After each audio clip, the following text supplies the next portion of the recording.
11 patay sa pagsabog ng van sa Lamitan, Basilan. Abu Sayyaf Group nasa likod ng pagsabog ayon sa AFP. Sa pool sa CCTV, lalaking dinampot umano ng mga taga-barangay sa Commonwealth, 4 na araw nang nawawala.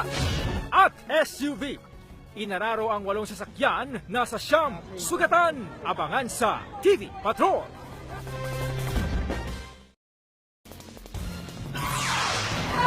Tricycle driver kinuyog matapos sumuko dahil sa pagnanakaw at pagpatay sa 20 anyos na dalaga sa Cavite. Singil sa kuryente, tataas sa darating na bill. Jeep sumalpok sa motorsiklo, 2 estudyanteng sakay napuruhan. At exclusive, 1 kilong bigas ipinapalit sa bawat mahuhuling daga.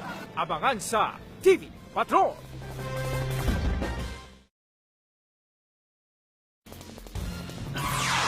Negosyanteng dawit sa pananakit sa traffic enforcer sa Makati. Timbog matapos makuna ng baril at pampasabog sa bahay.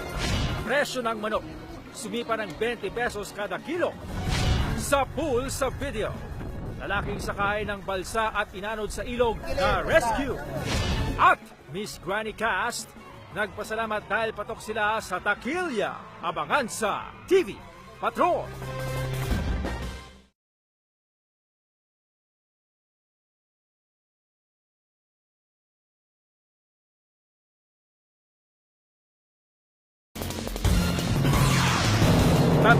Apat patay sa kabi-kabilang landslide sa Itogon, Benguet.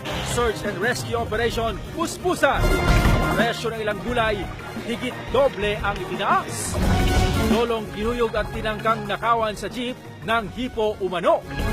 At kilalanin ang Sultan Kudarat Beauty na kinuronahang mutya ng Pilipinas. Abangan sa TV Patrol.